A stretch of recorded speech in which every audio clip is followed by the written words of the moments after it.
এই নতুন বছরটা আমরা যেন বেশি বেশি আল্লাহর শুকরিয়া দিয়ে নতুন বছরটাকে সমৃদ্ধ করতে পারি, বেশি বেশি যেন আল্লাহর ইবাদত করতে পারি। নতুন বছরে আমরা শপথ নেই, আমরা যেন অন্তরে হিংসা লালন না করি, বিদ্বেষ লালন না করি, আমরা নিজেরা যেন কাদা ছড়াছড়ি না করি, আমরা যেন মিলেমিশে একসাথে একাকার হয়ে যাই। আল্লাহ তুমি কবুল করো, আমরা পড়ি আমিন। যাদের কানে এই লেকচার যাবে, যদি কিছু করতেই হয় জায়নামাজে দাঁড়িয়ে, অজু করে জায়নামাজে দাঁড়িয়ে 2 রাকাত নফল নামাজ পড়ে তওবা করতে পারেন আল্লাহর কাছে। আল্লাহ, 1 বছর চলে গেল, কি করতে পারলাম জানি না, আল্লাহ আমাকে পরের বছরটা আরো ভালো করে দিনের জন্য কাজ করার তৌফিক দান।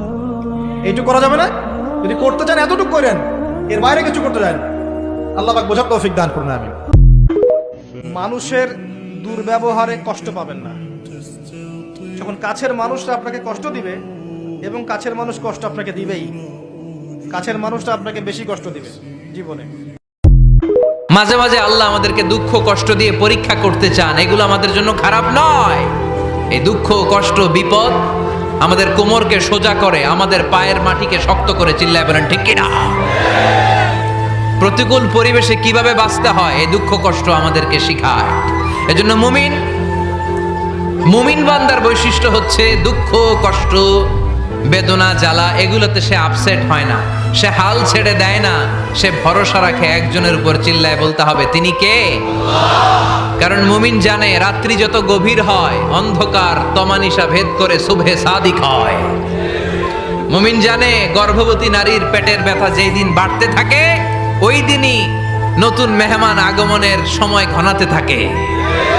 মুমিন জানে তার জীবনে দুঃখ কষ্ট বিপদ।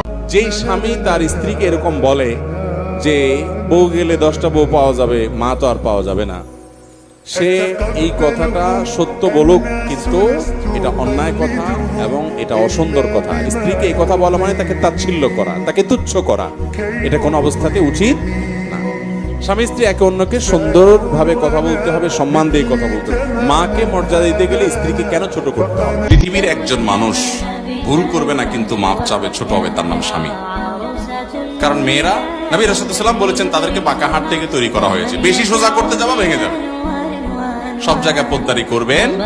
আমি সবসময় বলি বাসা একটু বিড়াল হয়ে থাকবেন, বিড়াল হয়ে একটু বোকা হয়ে থাকবেন। আল্লাহর হাবিব বললেন 4 জিনিস থেকে পানাহ না আছে আমার কোন উম্মত যেন সালাম না ফিরায়। তারা যেন পড়ে আল্লাহুম্মা ইন্নী আউযু বিকা মিন আযাবিল কবর, আউযু বিকা মিন আযাবি জাহান্নাম, আউযু বিকা মিন ফিতনাতিল মাহইয়া ওয়াল মামাত, আউযু বিকা মিন ফিতনাতিল মাসিহিদ দাজ্জাল।